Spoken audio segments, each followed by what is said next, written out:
Okay. Hey guys, Dave, personal trainer for Pure Christ One Fitness here. And this is Charles from Dudley Physical Therapy, narrating for you. And this morning what we're going to go over is how to stretch the quads.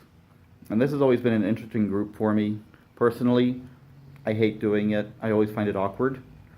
But we're going to go ahead and show you two different ways of doing it. One is going to be a little bit easier, and then we'll show you a little bit more advanced one. So, as you notice, we have a chair with a pillow, and that's intentional. So what I'm going to have Dave do is bring his right foot up onto the chair while facing the wall. Okay, perfect.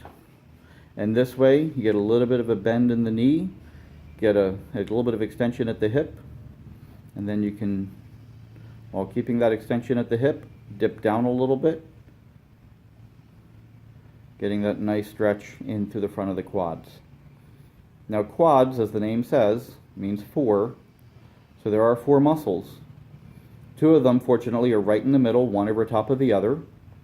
So, how do we get to the other two? Very simply, what David's going to do is turn to the left a little bit. So we're changing the angle of the hip, and then another slight dip downward, and we get a little bit more of the VMO, the medial quads, right there on the inner part of the thigh. And after two breaths, coming back up. So if we go to the left, we can also pivot a little bit to the right. And it's very subtle. It's not a huge shift. Just to get a little bit of a different angle at the hip. And then we change the stretch. And then those two breaths. Everything, one way, shape, or form, will come up through the rib cage and the lung area. Taking that deep breath will deepen the stretch as well as pace it, so you do it in a proper amount of time. The more advanced way that we're going to do this, if you have better balance, you can just go ahead and hold on. You can either stand in the middle of nowhere, or you can hold on to the wall for a little bit of bracing. Bring the hand behind. One of the keys, because what I mentioned was two of the muscles that overlap each other, one crosses the hip as well as the knee. So standing up nice and tall is going to be an important part of this. Okay, and that's a good general stretch.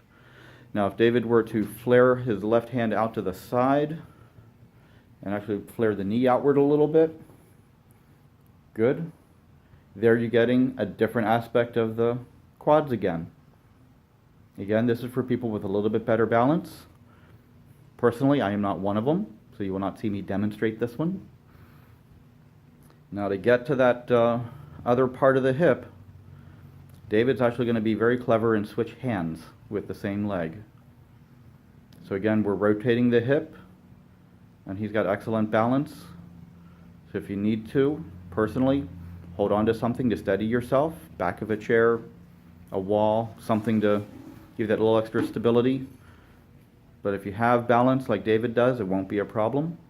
And this way you can get all different aspects of your quad muscles. So thank you for watching. If you need to get a hold of or would like to get a hold of David or I, please feel free to give me a call or a text, 443-742-0019, and have a great day.